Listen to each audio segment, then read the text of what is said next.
कत्तलीकरिता गोवंश बाळगून असलेल्या 2 वेगवेगळ्या ठिकाणी स्थानिक गुन्हे शाखा अकोलाची कारवाई. 2 इसमांना अटक, 19 गोवंशाची सुटका. अकोला शहरात कत्तलीकरिता गोवंशाची वाहतूक आणि बाळगून ठेवणाऱ्या इसमांविरुद्ध कारवाई करण्याबाबत माननीय पोलीस अधीक्षक साहेब अकोला यांनी आदेशित केले असता स्थानिक गुन्हे शाखा प्रमुख श्री शंकर शेळके यांनी त्यांचे अधीनस्थ अधिकारी आणि अंमलदार यांना कारवाई करण्याकामी गठीत केले असता आज दिनांक 14 जुलै 2024 रोजी स्थानिक गुन्हे शाखा अकोला येथील पथके पहाटे दरम्यान अकोला शहरात गस्त करीत असता त्यांना मिळालेल्या माहितीच्या आधारे त्यांनी कारवाई केल्यात. पथक प्रमुख पोलीस उपनिरीक्षक आशिष शिंदे साहेब व पथक हे पोलीस स्टेशन रामदासपेठ परिसरात पेट्रोलिंग करीत असता त्यांना माहिती मिळाली की कागजीपुरा येथील जफर अहमद अली मोहम्मद कुरेशी वय 55 वर्ष राहणार कागजीपुरा ताजनापेठ अकोला याने कत्तलीकरिता त्यांच्या घरात गोवंश मोठ्या प्रमाणात बाळगून आहेत.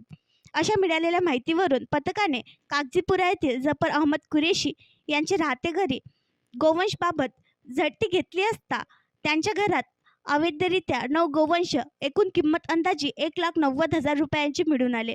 तसेच पथकास माहिती मिळाली की पोलीस स्टेशन रामदासपेठ हद्दीतच कागजीपुरा येथील मुकीम अहमद निसार अहमद कुरेशी वय 35 वर्ष राहणार कागजीपुरा ताजनापेठ अकोला याने सुद्धा राजस्थानी जमात समोर मोठ्या प्रमाणात गोवंश कत्तलीकरिता निर्दयतेने बांधून ठेवले आहेत. अशा मिळालेल्या माहितीवरून सदर ठिकाणी जाऊन कारवाई केली असता त्या ठिकाणी अवैधरित्या 10 गोवंश एकूण किंमत अंदाजे 1,42,000 रुपयांची मिळून आले.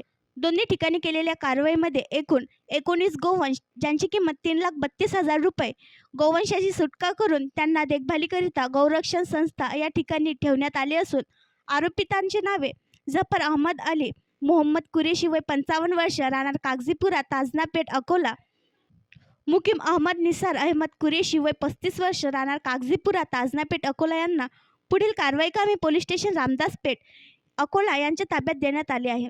सदरची कारवाई ही माननीय पोलीस अधीक्षक श्री बच्चन सिंग यांच्या मार्गदर्शनाखाली स्थानिक गुन्हे शाखा अकोला यांनी केली आहे. आणखी नवीन व्हिडिओ पाहण्यासाठी आमच्या देशमुख एक्सप्रेस न्यूज चॅनलला सबस्क्राईब करा, लाईक करा आणि शेअर करा.